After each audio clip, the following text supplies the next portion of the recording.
น้อมเอากุลพระแก้วเจ้าดังสามประการอันมีพระพุทธพระธรรมพระสงฆ์กุลพ่อกุลแม่กุลครูบาอาจารย์กุลศีลธรรมกรรมฐานจงมาปกห่มรักษาครูบาอาจารย์พระเจ้าพระสงฆ์ทุกรูปปกห่มรักษาพ่อออกแม่ออกศรัทธาตั้นสาธุชนคนดีผู้สนใจใฝ่ในธรรมทุกท่านขอถวายความเคารพแสดงความนับถือพระมหาเถระ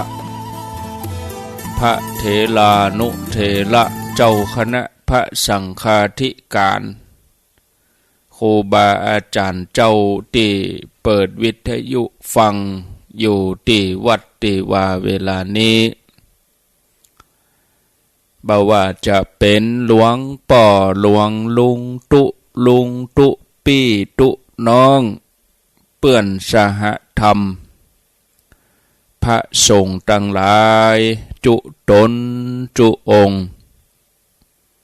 ครูบาอาจารย์ที่มีอายุพรรษามีการศึกษา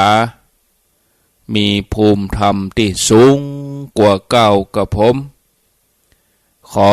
ถวายความเคารพแสดงความนับถือมาณโอกาสนี้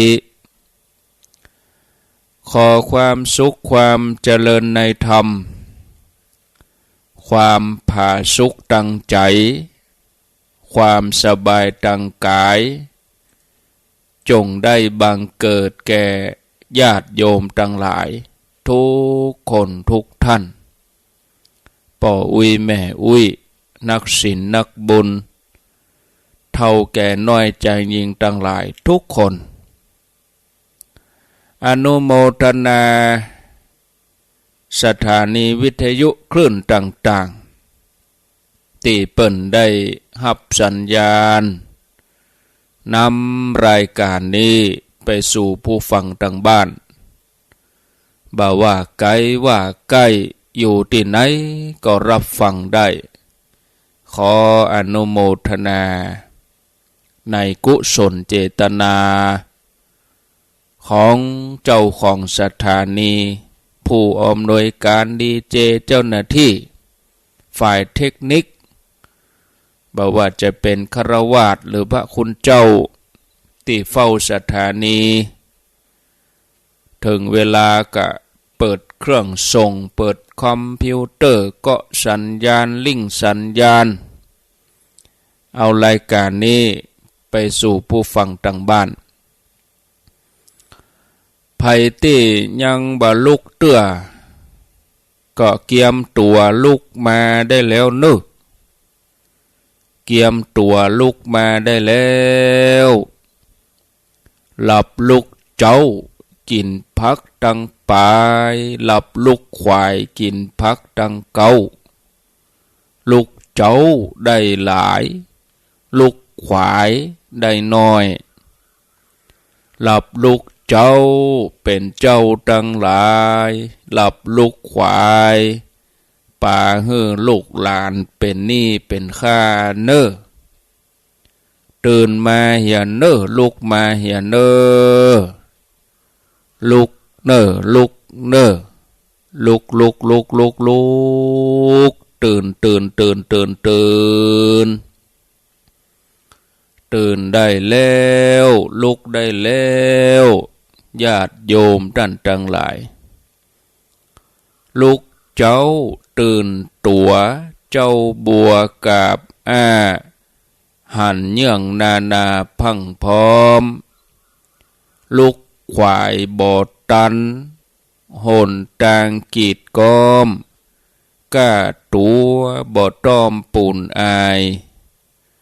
จุงเก่งเข้าไว้อย่าไปเฮือขวายต่อหน้าสบายจำไว้เนอเจ้า จำไว้เนอเจ้าอรุณสวัสดิ์ธรรมะสวัสดีสวัสดียามเจ้าท่านผู้ฟังญาติโยมทั้งหลายยินดีต้อนรับเข้าสู่รุ่งอรุณวันใหม่ปะกันเจ้านี้เป็นเจ้าของวันจันทร์ที่10เดือนมิถุนายนพุทธศักราช2567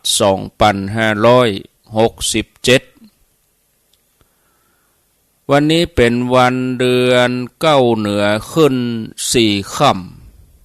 ำเดือนเก้าเหนือ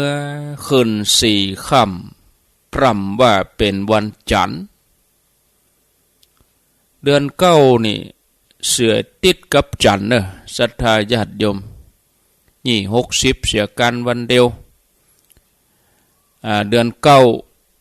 เสียติดกับจันทร์เวลาตอนนี้ก็ตี5กับ12นาทีรายการที่ญาติโยมจะได้รับฟังต่อไปนี้เป็นรายการเสียงธรรมแสงอรุณดำเนินรายการโดยอาตมภาพพระครูอภิวัฒนวิกรมวัดปากตังเจริญตำบลดอยหล่ออำเภอดอยหล่อจังหวัดเชียงใหม่เป็นผู้รับผิดชอบดำเนินรายการมาปะญาติโยมท่านทั้งหลายเป็นประจำทุกวันจันทร์วันพุธแล้วก็วันพฤหัสบดีเวลาตี5 ถึง 6 โมงถ้าวันพุธก็บ่าย3 ถึง 5 โมงแรงเมื่อคืนก็จะจัดรายการทุกวันพุธต้นเดือน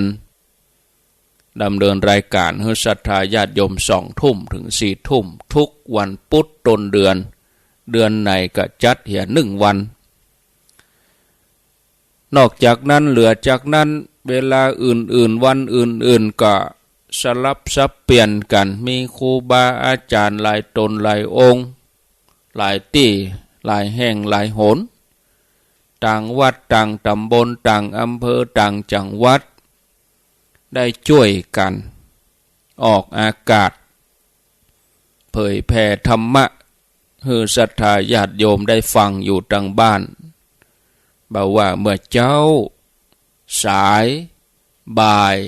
ค่ำไปจนถึงรอบดึกก็มีขออนุโมทนากราบขอบพระคุณในความเสียสละของพระเจ้าพระสงฆ์ครูบาอาจารย์นอกจากครูบาอาจารย์ที่เผยแผ่ธรรมะแล้วก็ครูบาอาจารย์ที่รับฟังโดยมหาเถระตนเฒ่าตนแก่ที่ทรงคุณวุฒิวัยวุฒิเป็นพระเถระอนุเถระพระสังฆาธิการหลายตนเปิ้นก็ฟังแต่ว่าเปิ้นบ่ได้จัดรายการเปิ้นอาจจะบ่มีโอกาสได้มาร่วมงานแต่ว่าเปิ้นฟังรายการเวลาไปพบปะก็จะคือกำลังใจอู้จาบอกกล่าวคือกำลังใจผู้เผยแผ่พระสงฆ์ที่ทำงานก็ประคับประคองคือกำลังใจกันไปอย่างนี้ขอกราบขอบพระคุณอย่างสูงมาปะกันแล้วบ่ฮือได้ขาดแคลวเสียเวลามานำเสนอสาระธรรมะให้กับศรัทธาญาติโยมทั้งหลายได้ฟังเสียก่อนวันนี้จะอู้ถึงเรื่องความอดทนความอดทนภาษาพระเปิ้นฮ้องว่าขันติขันติแปลว่าความอดทนเหมือนอย่างเฮาท่านทั้งหลายไปงานตะวาเนี่ยต้องมีความอดทนหลายอย่าง อดทนเรื่องการลุกเจ้าการเดินทางการทำงานอันอย่างหลายๆอย่างใจความอดบำเพ็ญขันติปารมีมันกันอย่างว่านะเอาไปงานคนหลายถูกใจพ่องบ่ถูกใจพ่องแต่เฮาก็จะต้องอดทนนะเฮาบ่ต้องไปแก้ไขคนอื่นคนนั้นเนี่ยยังเป็นอย่างอันคนนี้เนี่ยยังเป็นอย่างอี้เนี่ยยังบ่ทำอย่างอันเนี่ยยังบ่ทำอย่างอี้อันนั้นเฮาแก้ไขบ่ได้เพราะมันเป็นเรื่องของคนอื่นเฮาจะต้องแก้ไขตัวเก่าพิจารณาตัวเองคนเฮาตึงวันนี่มุ่งแต่ดูแก้ไขผู้อื่นแต่บ่ได้ดูตัวเองบ่ได้แก้ไขตัวเองสรรพสิ่งทั้งหลายในโลกนี้บ่ว่าจะเป็นสิ่งมีชีวิตบ่มีชีวิตตัวเฮาคนอื่นสรรพสัตว์สิ่งของต่างก็อยู่บนฐานของความจริงนั่นคือว่ามันเที่ยงที่ว่าบ่เที่ยงนี่คือว่ามันเปลี่ยนไปตลอดถึงเวลามันก็เปลี่ยนแปลงแปรปรวนเอาอย่างเฮาทั้งหลายห่วงเวลาวัดกันกรรม10 ปี10 ปีก่อนย้อนหลังเฮาเป็นอย่างใดแล้วแหม10 ปีไปตั้งหน้านี่เฮาเป็นอย่างใดเฮาลองคิดหรอมันจะอยู่อย่างเก่าก็จะหนุ่มอย่างเก่าก็จะแข็งแรงอย่างเก่าก็มันบ่อย่างเก่าเนี่ยเพิ่นฮ้องว่ามันบ่เที่ยงการเวลาวัยทุกสิ่งอย่างญาติโยมเปลี่ยนแปลงไปสู่ความเสื่อมทุกวินาทีเมื่อทุกอย่างเปลี่ยนแปลงไปสู่ความเสื่อมไปสุดท้ายก็เสื่อมสลาย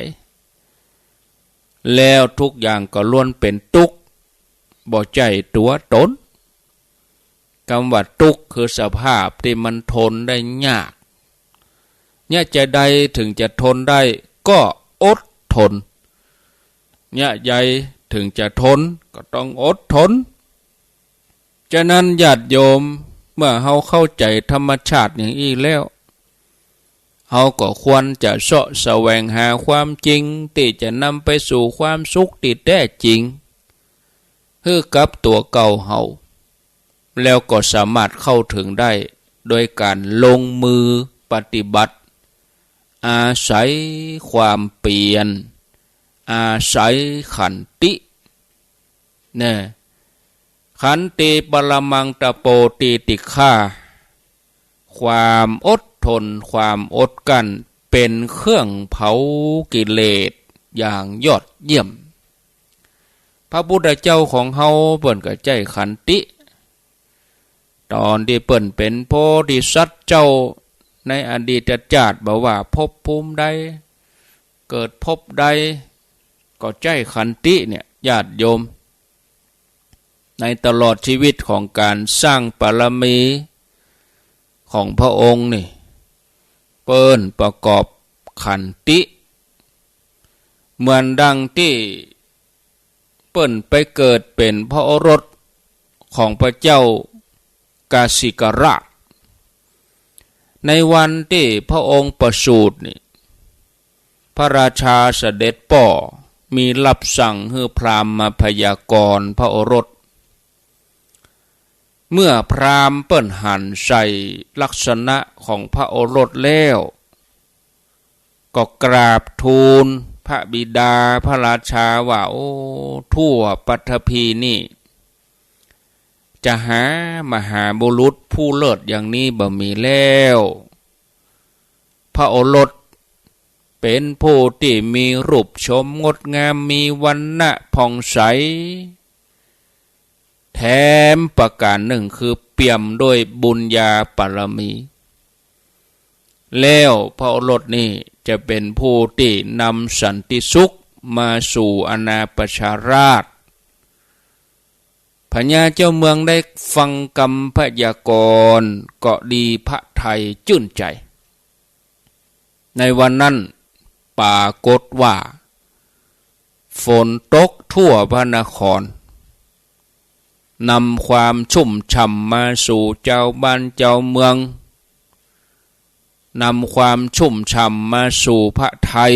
มาสู่ใจของพระราชาฮือจุ่มจื่นเบิกบานก็เลยมีการตั้งชื่อขนานนามพระโอรสว่าเตมิยะกุมารเตมิยะนี่แปลว่าผู้ยังใจฮือจุ่มจื่นเตมิยะนี่นะเขาจังได้ยินกรรมมีปัญญาเหมือนมโหสถมีกรรมอดเหมือนเตมิยะนี่เตมิยะกุมารนี่เมื่อประสูติออกมาได้1 เดือนนะพญาเจ้าเมืองโอ้ดีอกดีใจผู้เป็นพระบิดาเสด็จป่อดีใจพระกุมารอายุได้1 เดือนก็ทอดพระเนตรหันราชบุรุษเอาโจร4 คนมาที่หน้าพระที่นั่งสมัยนั้นนี่บ่มีศาลนี้เปิ้นฮือพญาเจ้าเมืองนะว่าความตัดสินเลยนะพญาเจ้าเมืองทำหน้าที่ตัดสินคดีความโจร4 คนนี่ก็ทำความผิดไต่สวนแล้วพยานครบพญาเจ้าเมืองก็รับสั่งให้ลงโทษมีอาญาแผ่นดินสั่งลงโทษโจรถึง4 อย่างรุนแรงเตมิยะกุมารก็ทรงมีความสะดุ้งหวาดกว่ามีความกลัวก็ดำริว่าโอ้เสด็จป่อพระชนกของเฮานี่อาศัยราชสมบัติอำนาจแห่งปัญญาเจ้าเมืองโอ้ประกอบกรรมนักโอ้จะได้ตกทุกข์ทรมานนะพระกุมารก็ทรงระลึกชาติหนหลังก็รู้ว่าก่อนที่ตัวเองจะมาเกิดในพระราชวังนี้ได้จุติมาจากเทวโลก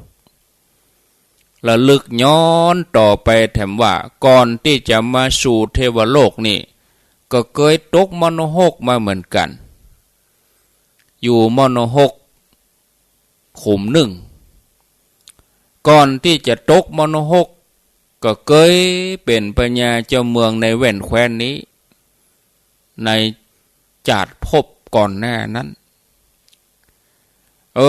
พระโอรสก็มาดำริว่าเนี่ยถ้าเฮาครองราชสมบัติต่อไปเนี่ย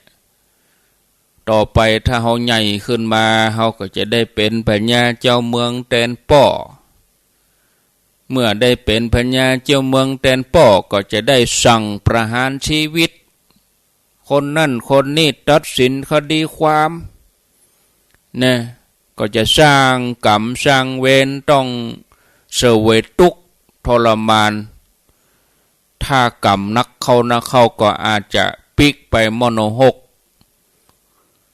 เตมิยะกุมารก็เลยกลัวแล้วก็ทอดพระเนตรไปตามพระราชวังโอ้ที่คนทั้งหลายชื่นชมสวยสดงดงามในเขตพระราชฐานแต่พระกุมารบ่เกิดอย่างอันว่าอันนี้เป็นแดนตัดสินประหารชีวิตมนุษย์และจะได้ก็ต้องหาอุบายที่บ่ต้องได้ครองราชย์แทนป่อพระบิดาก็เลยแกล้งเป็นคนใบ้เป็นคนหูหนวกเป็นคนบ่อู้เป็นคนใบ้อายุถึง16ก่อน16 พระชันษา16 ปีกันนะญาติโยมทั้งหลายเนี่ยเตมิยะใบเนี่ยอันเนี้ยที่มาเป็นอดหรอปัญญาเจ้าเมืองเสด็จป่อก็เข้าใจเข้าพระทัยว่าลูกของเฮาเกิดมารูปร่างลักษณะก็งามดีแ แข่งก็บ่ด้วนมือก็บ่กุดหูก็คบตาก็เป็นหยังปากก็เป็นหยังแต่ว่าเนี่ยหยังบ่อู้บ่ปากเอ้ยลูกเฮาเป็นคนพิกลพิการปัญญาเจ้าเมืองก็ตุกใจโทมนัสนะเมื่อพราหมณ์กราบทูลว่าบัดเดี๋ยวนี้พระกุมารนี่เกิดมาเนี่ยบ่อู้บ่จาพิกลพิการเนี่ยก็เป็นตัวกาลกินีเนอะพราหมณ์นี่ก็ทำนายเปื้อลาบสักการะเนาะก่อนหน้านั้นก็ทำนายว่าโอ้เป็นบุญหรือว่าผู้มีบุญมาเกิดบัดเดี๋ยวนี้ทำนายว่าจะเป็นกาลกินีธรรมะจะนำภัยมาสู่พญาเจ้าเมืองจะนำภัยมาสู่พระองค์กับมเหสีเนอะแล้วก็พระกุมารนี่เป็นอันตรายต่อเสวตฉัตรแล้วเจอเฮาเนี่ยจะได้ตันผามอันนี้ลูกเฮานะขอเดชะพระองค์ขอให้พระองค์นำพระกุมารนี่ไปฝังที่ป่าช้าผีดิบเสียพญาเจ้าเมืองก็ใหม่ๆก็ลังเลอยู่แต่กลัวมีความกลัวเพราะว่าพราหมณ์นี่ทำนายว่าอย่างนั้นแนะนำอย่างนั้นก็เลยเชื่อแล้วก็ทำตามไหมเอาพระกุมารนี่ไปปล่อยที่ป่าช้าฝ่ายพระมารดามหาเทวีเมื่อได้ฟังกระแสรับสั่งของพญาเจ้าเมืองผู้เป็นแม่นี่ก็โศกเศร้าเหมือนเปิ่นมาจกเอาหัวอกหัวใจออกไปโอ้ใจจะแตกสลายแล้วป่อสั่งให้เอาพระกุมารลูกน้อยไปปล่อยป่าช้าผีดิบก็มาลำพึงลำพันว่าเฮาจะต้องมาพัดภาคจากลูกแต่ว่าพระกุมารเตมิเนี่ยบอกว่าเฮาพยายามมาตลอด16 ปีสำเร็จแล้วพระกุมารนี่นะพระโอรสนี่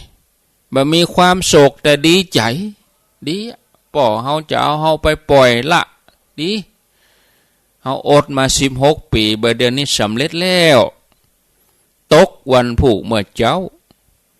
สารถีก็เอาเตมิยะกุมารนี่ไปนั่งหลัดจะลดพระกุมารก็ทอดพระเนตรหันพระชนนีผู้เป็นแม่ล่ำให้จนหมดสติสลบไปผู้เป็นแม่นี่หักลูกเหรอเนาะสายเลือดสายโลหิตพระโอรสก็ข่มความรู้สึกไว้บ่ได้ได้ตรัสอันหยังก็เกิดว่าถ้าเฮาออกไปว่าบ่ต้องอย่าคำว่าแม่คำเดียวความแตกเลยอดจะบะให้บ่พยายามถ้าเฮาอย่างออกมาเหี่ยกรรมนี่ที่พยายาม16 ปีนี่สูญสลายไล่ผลแต่ถ้าเฮาบ่เนี่ยเฮาอดเอาเนี่ยประโยชน์ก็จะสำเร็จแก่เฮาสำเร็จแก่แม่เฮาตัวแล้วคนทั้งหลายด้วยพระโอรสก็เลยข่มอดทนสารถีก็พาพระกุมารออกจากเมืองเมื่อออกจากเมืองไปได้3 โยชน์1 โยชน์เท่ากับ16 กิโลคูณเข้าไปก็ไปถึงป่าดงดิบป่าทึบสารถีก็ยุดลัดจะลดเปียเอาขอบกจอบเดินไปขุดหลุมเกียมที่จะเอาพระโอรสเตมิยะนี่ฝังตามรับสั่งของพระราชาพระกุมารก็ทดลองขยับมือขยับพระบาทขยับพระหัตถ์ขยับตัวก็ยังหูว่าแข้งขามือตัวก็ยังมีแห้งอยู่ ก็เลยก่อยๆก้าวลงราชรถแล้วก็เสด็จดำเนินรอบๆนั้น2-3 เที่ยวเพื่อปรับความสมดุลร่างกายขยับขยายทีนี้ก็เปรมิญะเพื่อก็ไปจับไปกำราชรถนี่นะยกขึ้นโอ้เพื่อทดสอบกำลังปรากฏว่าราชรถกันนั้นถูกยกขึ้นได้อย่างง่ายดายพระกุมารเสด็จไปหานายสารถีที่กำลังขุดหลุมอยู่ก็ไปยืนที่ปากหลุมแล้วก็ตรัสว่าโอ้นายสารถีท่านจะขุดหลุมฝังเฮาแม่นก็นะเฮาบ่ใจคนหูหนวกเฮาบ่ใจคนใบเฮาบ่ใจคนง่อยเฮาบ่ใจคนพิกลพิการเด้อสารถีนี่ก้มหน้าก้มตาขุดหลุมได้ยินเสียงไผมายืนอยู่นี่ก็เงยหน้าขึ้นพอตกใจโอ้อ่อนบดเลยพระโอรสกราบลงพระบาทขอพระองค์เสด็จกับพระราชวังเตอพระบิดารอพระมารดารอพระชนกพระชนนีพระศกนิกรทั้งหลายรอพระองค์ขอพระองค์เสด็จกับพระนครนะแต่พระกุมารแต่มิญะกุมารนี่ก็ตั้งพระทัยว่าเอาปิกแล้วเฮาแบบปิกแล้วเฮาตั้งใจมุ่งมั่นที่จะอยู่ป่าเนี้ยไปเถอะท่านก็ปิกไปหาแล้วก็รายงานไปเลยรายงานเสด็จพ่อว่าได้ฝังเฮาแล้วพอรถก็อุทานว่าความหวังของเฮาสำเร็จแล้วเนี่ยเพราะบ่ได้ใจด่วนใจเร็วประโยชน์ที่จอบสำเร็จแก่ผู้ใจบ่ฮ้อนได้ความอิสระในที่สุดเพราะปัญญาได้หันธรรมบุคคลจึงบ่ควรก่อเวรกับไผ่นายสารถีได้ฟังแล้วเกิดว่าขนาดพระกุมารลัดโอรสนี่เนี่ยพระโอรสเนี่ยเปิ้นเป็นว่าที่พญาเจ้าเมืองเปิ้นยังมีความอดทนอย่างนี้เพื่อจะให้พ้นจากราชสมบัติโอ้ก้มพอตัวเก่าเฮาเพียงแค่สามัญชนเนี่ยอย่างเฮาถึงจะสละบ่ได้อันหม่อมฉันขอติดตามตัวหม่อมฉันขอบะปิกวังแล้วขอติดตามพระโอรสตัวถ้าเธอจะอยู่กับเฮาเอาราชรถปิกไปคืนป่อก่อนกำอันเปิ้นจะเอาทหารมาตัวหายไปอย่างนี้เอาราชรถปิกคืนไปในเมืองก่อนนะจะได้อยู่บวชปฏิบัตินะนายสารถีก็กราบพระโอรสแล้วก็เอาสารถีปิกเมืองกราบทูลพระราชาว่าโอ้ขอเดชะพระโอรสมีรูปสมบัติงดงามสมบูรณ์ด้วยกำลังไม่ใช่เป็นคนบ้าคนใบ้พระเจ้าค่ะอีกอย่างหนึ่งกระแสเสียงก็ไพเราะเป็นมหาบุรุษยากจะหาบุรุษใดๆในเมืองนี้จะเทียบเท่าเอาแล้วกันนี่ เสด็จป่อพระบิดาพระราชาได้ยินก็ดีใจดีพระไทยเป็นร้อยพันล้านเต้าทหารวะสั่งเสนามาตั้งหลายเอาเกียมขบวนวะรับสั่งให้เตรียมราชรถเตรียมขบวนเพื่อจะไปอัญเชิญพ่อรถปิกพระนครฝ่ายพ่อรถเตมิญกุมารก็เบิกบานในการออกบวชในการปฏิบัติปั่มเป่งบารมีของเปิ้นมีความสุขในการครองเพศสมณะประทับที่ปืนเก้าไม้โคนไม้ ปั่มเป่งภาวนาจนได้ฌานสมาบัติมีอินทรีย์ผ่องใสทีนี้บอกกองพญาเจ้าเมืองเสนาอมาตย์ขลัดจะบริพันธ์มาถึงเตมิญะดาบทก็อู้จาปฏิสันทานอย่างดีเมื่อพญาเจ้าเมืองเสด็จพ่อได้ฟังพ่อรถได้อู้ก็ขอร้องลูกพ่อมีไผนะขอให้ลูกปิกไปแล้วก็ไปครองราชสมบัติต่อไปลูกก็จะได้เป็นพญาเจ้าเมืองแตนป้ออินดูเตอะอินดูป่ออินดูแม่เตอะลูกเนอะดาบทปฏิเสธลูกไปจะเด็ดป่อลูกบ่ได้หวังเพียงประโยชน์จากนี้ประโยชน์จากนี้ต่อไปมันก็เสี่ยงแล้วหมดแล้วป่ออันนี้จังทุกขานัตตาลูกหวังประโยชน์ในภายภาคหน้าแล้วก็บ่ใจเป็นเพียงประโยชน์ลูกคนเดียวที่ลูกตัดสินใจนี่คือประโยชน์แก่คนทั้งหลายทั่วโลกเลยนะเสร็จแล้วเตมิญะดาบทก็แสดงธรรมคือกับพระชนกผู้เป็นพระบิดาว่าคนหนุ่มเนี่ยควรประพฤติปฏิบัติเนี่ยปั่มเป่งปารมีเนี่ยการบรรพชาของคนที่ยังแข็งแรงเนี่ยนักปราชญ์บัณฑิตเปิ้นสรรเสริญตัวอาตมาบ่มีความปรารถนาในราชสมบัติเพราะสมบัติทั้งโลกเป็นที่ลุกลานในการปฏิบัติเป็นมฤตยูปนไว้เนี่ยชีวิตเป็นของน้อยชีวิตเหมือนไม้ใกล้ฝั่งชีวิตเหมือนฝูงปลาที่อยู่ในน้ำน้อยแล้วก็แห้งไปแห้งไปจักทำมาอย่างได้นะการได้ครองราชย์การได้ถือชีวิตอย่างนั้นจะมีประโยชน์อันใด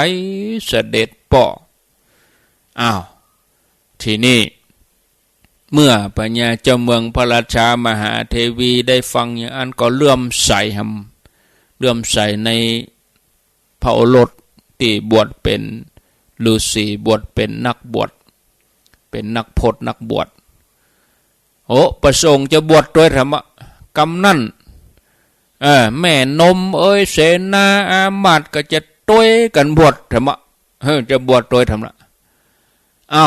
พญาเจ้าเมืองกับเป่าประกาศทั่วพระนครต่อไปก็ผู้ใดต้องการจะมาประพฤติปฏิบัติก็เชิญชวนนี่ญาติโยมแล้วก็เปิดท้องพระคลังแจกเจ้าบ้านเจ้าเมืองไผใครบวชไผใครไปปฏิบัติ3 วัน 7 วันสละเวลาในที่สุดคนทั้งหลายก็มีศีลมีธรรมกันตึงเมืองนี่ญาติโยมทีนี้ข่าวนี้ก็ไปถึงเมืองอื่นเมืองนั่นเขาอย่างมาอยู่เย็นเป็นสุขบ่เดือดบ่ร้อนกันคนมีศีลมีธรรมบ่มีขโมยขโจรบ่มีเรื่องบ่มีเล่าเมืองอื่นๆฮู้ข่าวก็เขาเนี่ยอย่างกันเขาปฏิบัติกันเขามีศีลมีธรรมอย่างหมู่บ้านศีล 5เนี่ยถ้าคนเขามีศีลมีธรรมเนี่ยกฎหมายแทบบ่ได้ใจแต่ถึงวันที่มันมีกฎหมายออกมาหนักเพราะว่าคนเขาบ่มีศีลมีธรรมเนี่ยข่าวการประพฤติปฏิบัติศีลธรรมเมืองของ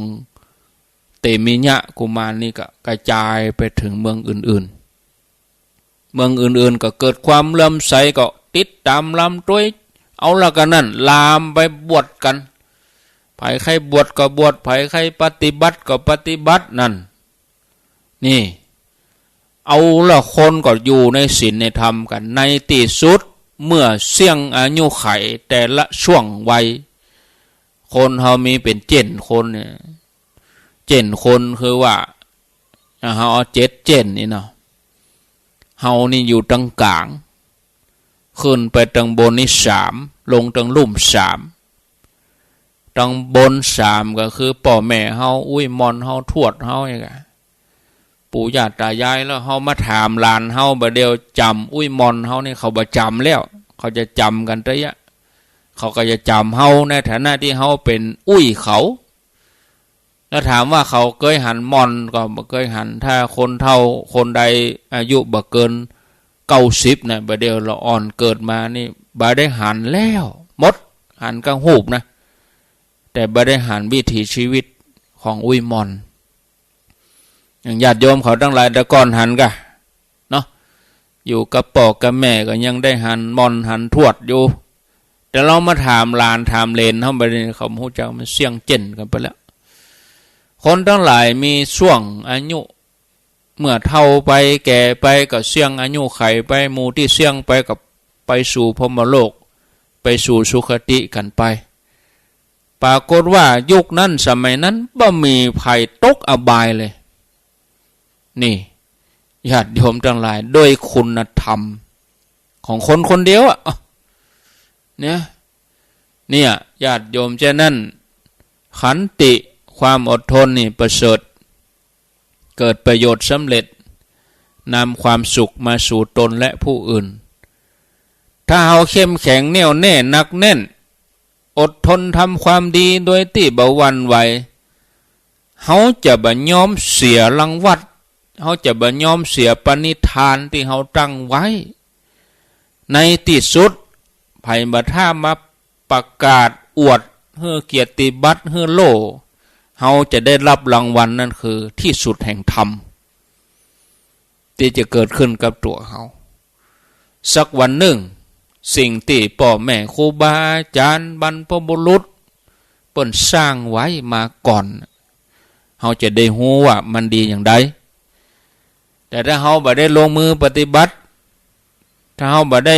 มีความตั้งใจโดยแท้เขาก็จะบ่มีทางรู้เลยเขาก็จะมาปรามาสธรรมะของพระพุทธเจ้าว่าบ่ใช่ของแท้บ่ใช่ของจริงเพราะเขาบ่แท้ถ้าเราตั้งใจเรามีความปรารถนาร่วมกันบำเพ็ญบารมีเราจะสมดังกรรมปรารถนาเจตนากุอย่างขอให้มีความเปลี่ยนให้มีความพยายามแต่บนเส้นทางของความเปลี่ยนความพยายามนั้นก็ย่อมมีอุปสรรคปัญหาเป็นธรรมดาคือเขาคิดไว้เหรอว่าอุปสรรคปัญหานั้นเป็นเครื่องทดสอบกำลังใจเป็นตัวเสริมบารมีให้เขาหนังเรื่องหนึ่งเนี่ยมีกับพระเอกมันไปม่วนจะได้มันก็จืดเนี่ยมันต้องมีนางร้ายมันต้องมีตัวโกงหนังมันถึงจะมันพอแล้วมันม่วนเนี่ยนะชีวิตเขาก็เหมือนกันทุกคนมันบ่ได้ราบลื่นแหละมันก็ลุ่มร้อนพ่องศรัทธาเนาะอู้ไปก็โอ้เวลาข้างแหม15 นาทีก็ญาติโยมทั้งหลายประเด็นนี้มันเป็นยุคข่าวสารเนาะมันปรากฏตามสื่ออันยังต่างๆบอกว่าโทรทัศน์บอกว่าเฟซบุ๊กบอกว่าไลน์บอกว่าอันยังหนังสือพิมพ์ก็อย่างเนาะโดยเฉพาะสื่อโซเชียลเปิ้นว่าเชียลเขาก็ว่าเชียลคืออย่างเขาก็บอกนะคือสื่อทางเทคโนโลยีนี่นะที่มันเกิดขึ้นเนี่ยสร้างความเสียหายกันนะฟ้องร้องกันไปฟ้องร้องกันมาดูหมิ่นกันดูถูกกันเรียกร้องค่าเสียหายพรบคอมพิวเตอร์ดำเนินคดีจนติดคุกติดตารางกันไปใจน้อยยกตัวอย่างเนอะ1มีพระขับรถเอาเนนที่กำลังป่วยไปส่งโรงยา ฉุกเฉินตอนดึกเลย เน้นจะช็อกละดึกเที่ยงคืนตีหนึ่งเนื่องจากวัดนี่อยู่ไกลบ้านจะไปบ้านเจ้าบ้านนี่เป็น10 กิโลนะเป็นวัดป่าคนขับก็ขอลาวัน2 วันนี่นะทีนี้บอกกองลงหงยามีคนหันกับแต่ละคนก็มีมือถือบอกกองผ้าลงรถกับคนนั้นก็ถ่ายรูปแทนที่จะไปช่วยยกรถล้อเข็นมาเอาเน้นเนี่ยไปถ่ายรูปพระนั่นเนี่ยที่เปิ้นขับรถแทนที่จะช่วยบ่ช่วยคนหันก็ถ่ายภาพเอามาบอกว่าโอ้เสื่อมแล้วปนามมารศาสนาท่องลาตีเนี่ยญาติโยมตัวอ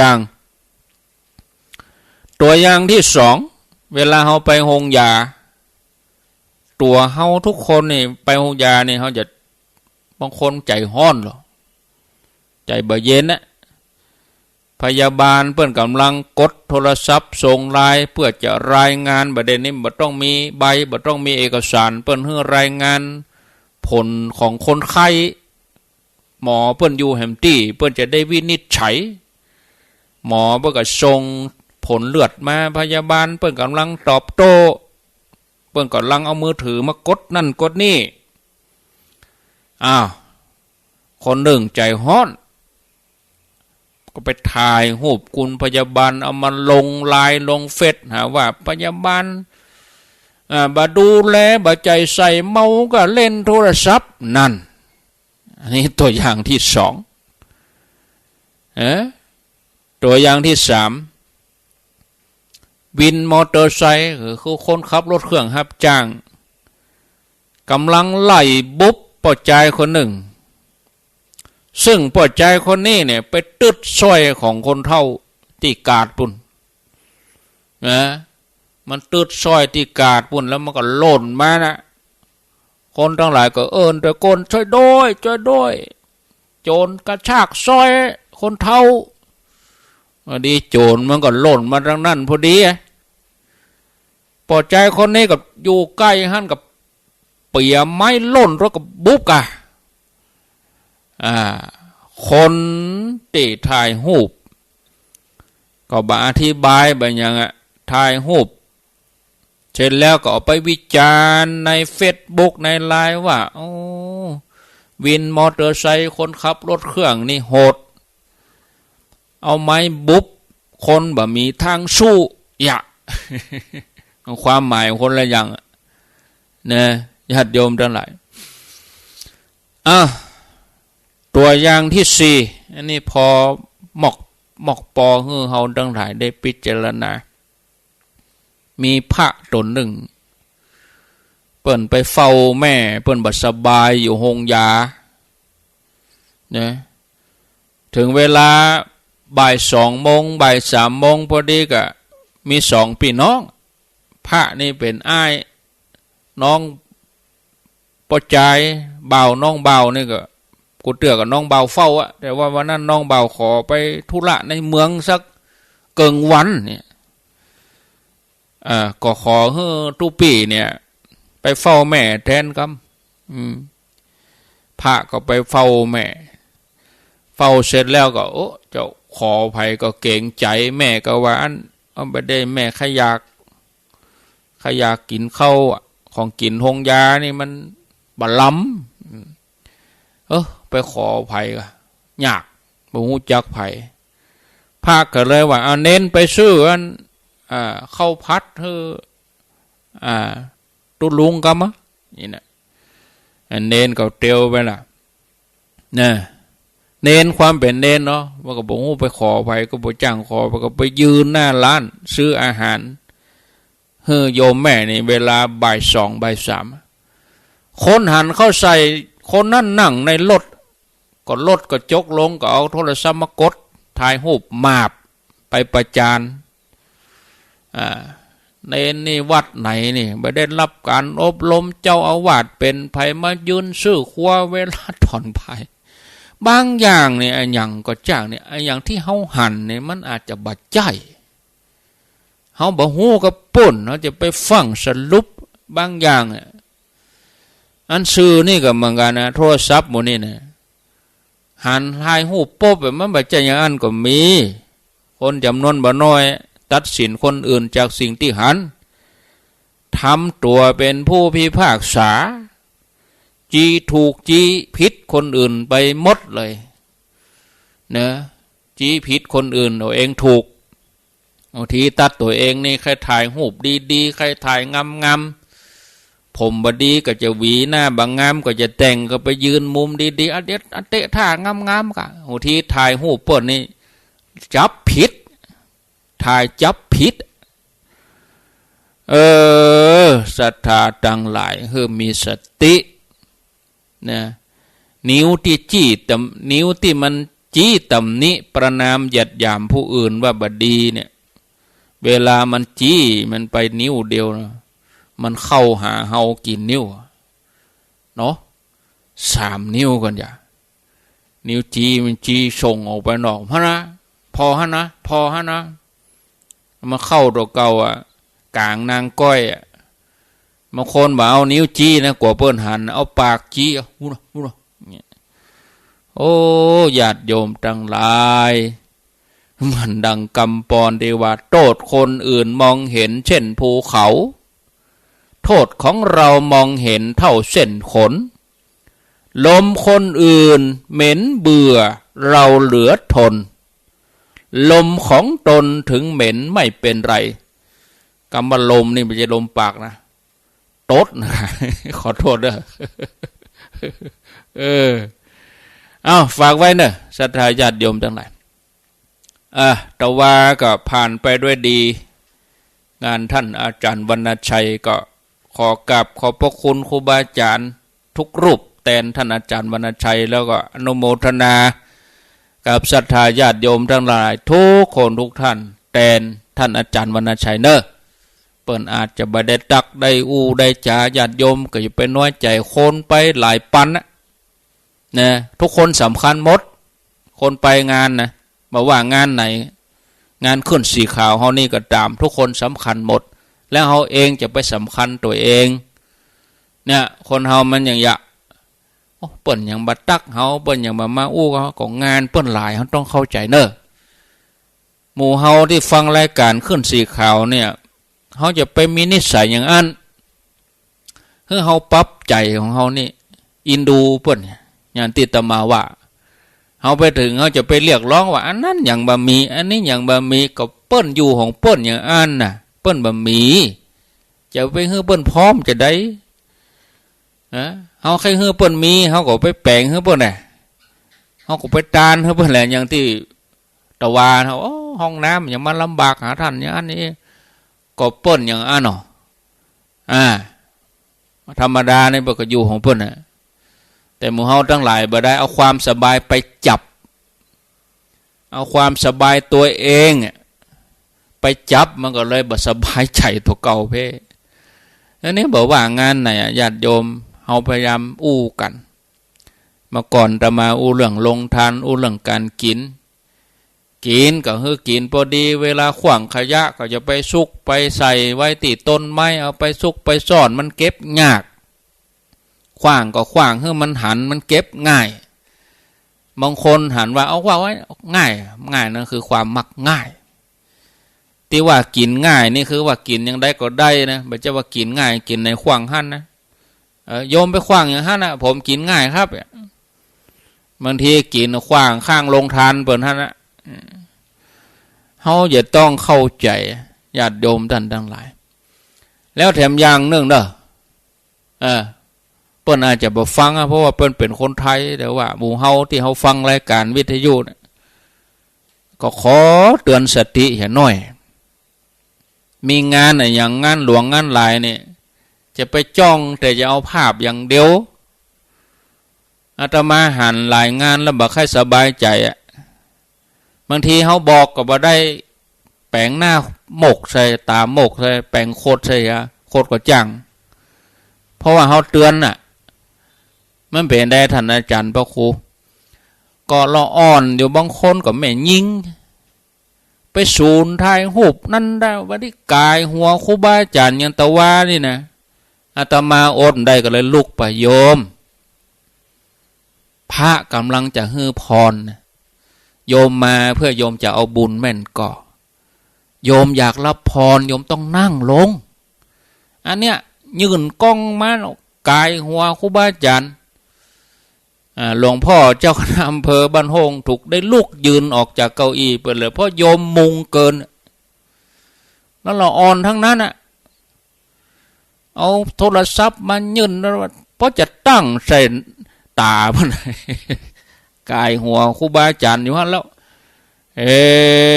ทำไมบรรลุกาลเทศะเขามุ่งอย่างเดียวว่ามุ่งจะเอาภาพอย่างเดียวแต่ว่าบ่ได้ใส่ใจมี2 จุดหนึ่งคือจุดที่เอายอดชัดไปเปิ่นเจิมแทนที่เขาจะนั่งลงกะชัดนี่มันสูงสุดเขาก็ใส่หัวเขาก็หยอบนั่งก็ขยับไปกำตนอันนี้ยืนอยู่ฮะละมูจะทายก็ทายมาสนใจน่ะผ้ากันอย่างก็ปัดไปยืนตั้งหลังรู้เจ้าพ่องจะทายหูบอย่างเดียวจะทายหูบตัวเองเอาไปโชว์สื่อว่าตัวเองปิดท้องแล้วบ่พอบ่ได้พอรอบข้างต่ำใส่พระสงฆ์องค์สังฆเจ้ากันอย่างไรโอ้อันเนี้ยญาติโยมต้องระวังสัมมาคารวะบุญที่ได้มันบ่ได้เต็มเต้าเปิ้นต่างกับคนเท่าพอคนเท่ารอเปิ้นอายุนักเหลืองเฮาเปิ้นยังนั่งกับปืนพอหรอกเฮาหนุ่มเนี่ยเฮาจะไปสันเป็นอย่างอันสันออกตังนักอีกจ่างเตอะหนอญาติโยมหนอบางคนเอามันมุ่งอย่างเดียวมุ่งจะเอาภาพเนี่ยมาได้ใส่ใจเนาะอันนี้ถือว่าบอกกล่าวกันไว้ในหมู่ขึ้นสีข่าวเขาจะไปเนี่ยจะอ่านฟังกันความงามความเรียบร้อยมันก็จะเกิดขึ้นแล้วหมู่เฮาก็จะเป็นตัวอย่างให้คนอื่นๆต่อไปแต่มาหันคนเฒ่าคนแก่คนเฒ่าแต่ว่านั่งสวดดิบิโสคนเฒ่านั้นอายุ60 ปลาย70 ปลายแล้วก็สวดด้วย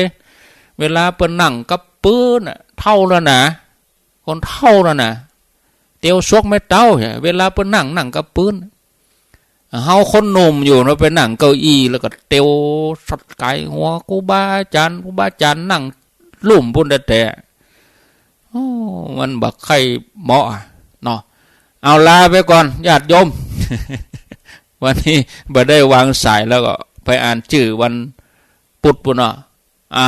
โชคดีอายุวันโนสุขังปะลั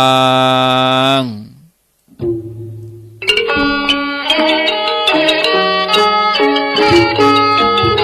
ขอเชิ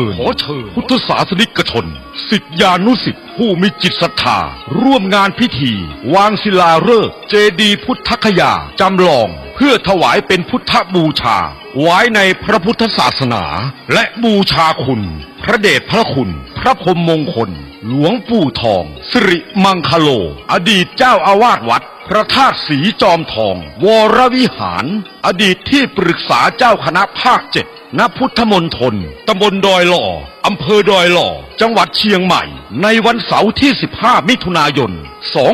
2567ประธาน